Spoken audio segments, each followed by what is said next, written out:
Des axes à Bamako, Koulouba, Kati, Samé ont passé une journée mémorable. Le président de la transition, colonel Assimi Goïta, a lancé ce matin des travaux d'aménagement en 2x2 voies de la section Bamako, Koulouba, Kati, RR9, 2x2 voies de la section Petro-Bama, Samé, Kati, RN3, travaux de réhabilitation de la bretelle d'accès à l'hôpital du Point G et enfin les travaux d'aménagement de 7 km de voirie urbaine dans la ville de Kati. Il y a de quoi être enthousiasmé, en tout cas, la population n'a pas caché sa joie. Le projet routier, il faut le préciser, va améliorer la fluidité de la circulation et réduire surtout les accidents. L'infrastructure s'étend sur presque 30 km et va coûter environ 95 milliards de francs CFA à l'État malien. Salimatandao, Adama Kamara, Taeb, Adjawakoy. En voilà un acquis de plus de la transition malienne avec à sa tête le colonel Assimi Goïta. Ce 1er février 2024, le chef de l'État lance les travaux d'aménagement des voies qui relient Bamako à la commune urbaine de Kati. C'est un projet routier d'envergure qui va améliorer la fluidité de la circulation et réduire les accidents. Il se fera en 3 étapes. Vous avez rehaussé de votre présidence le 13 juin 2023 à Ségou et le 23 juillet 2023 à Kaï l'éclat de la cérémonie solennelle de lancement des travaux de la route Banamoro-Djoro et du tronçon Sandaré-Kaï. Aujourd'hui, vous donnez quitus pour la réalisation du projet routier Bamako-Koulouba-Kati, GMS Samé-Kati, y compris la bretelle à l'hôpital du Point G, ainsi que la voirie urbaine dans la ville de Kati. Ces projets structurants élaborés sous votre impulsion pour un coût total d'environ 95 milliards de francs CFA est entièrement pris en charge par le budget national. Vous avez assigné au gouvernement les priorités en matière de développement des infrastructures de transport.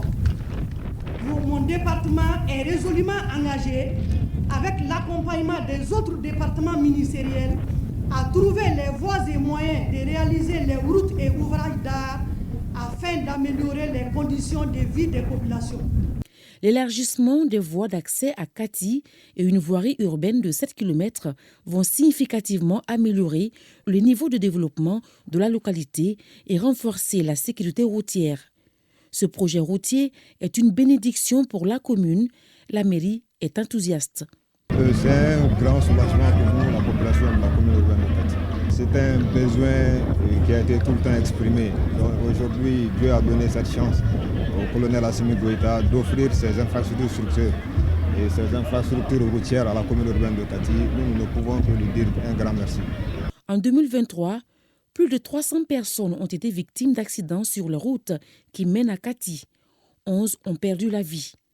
Les populations voient en ce projet une solution à l'insécurité routière.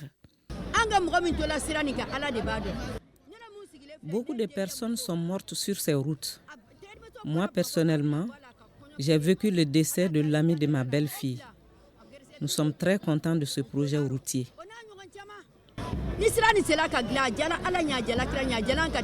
Pour nous, les élèves étudiants de Kati, on a appris que le président de la République, le patriote, le libérateur colonel Assimi Goïta a décidé de nous mettre à l'aise à travers des routes. Nous sommes très joyeux, vraiment bravo au président. Ces routes pour nous les élèves à Kati, ça va nous faciliter pour aller dans les écoles. Parce que sur la route de Samé, il y avait beaucoup d'accidents. Et aujourd'hui, nous sommes à l'aise. Les élèves étudiants du Mali à Kati, nous sommes fiers du présent. Les élèves, nous sommes fiers d'Assimi Goïta. Nous sommes fiers de lui. Au milieu de la foule, cette petite fille, Assetou Koïta, a tenu à être présente, ne sachant même pas pourquoi les gens sont réunis. Sais-tu ce qui se passe ici? Nous sommes là pour une manifestation. De cette cérémonie, elle n'en sait rien. Mais en tout cas, elle est là pour une raison bien précise. Je veux voir de mes yeux le colonel Assimi Goïta. Sache que les routes de Kati seront aménagées.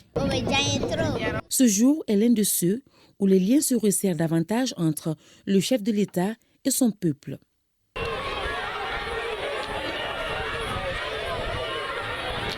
Le coup d'envoi des travaux est donné.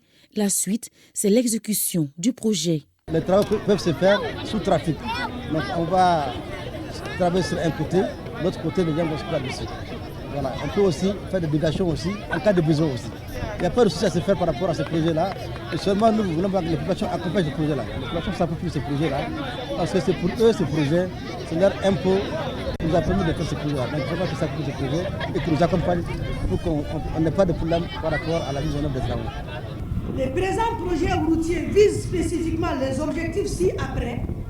Moderniser les axes routiers en rehaussant le niveau des services offerts aux usagers, améliorer le confort et la sécurité des usagers, améliorer l'accès aux hôpitaux du Point G et de Kati, et réduire la durée des parcours entre la ville de Kati et le district de Bamako, et réduire le nombre d'accidents et les coûts d'exploitation des véhicules. Les Malikoura exigent souverainement la réalisation des travaux routiers dans les délais impartis, dans les règles de l'art et sans dépassement de l'enveloppe. Je répète encore, les Malikoura exigent souverainement la réalisation des travaux routiers dans les délais impartis, dans les règles de l'art et sans dépassement d'enveloppe. Ceci dit, l'entreprise Covec Mali a 36 mois pour livrer cette importante infrastructure routière qui va alléger le trafic et minimiser le risque d'accident.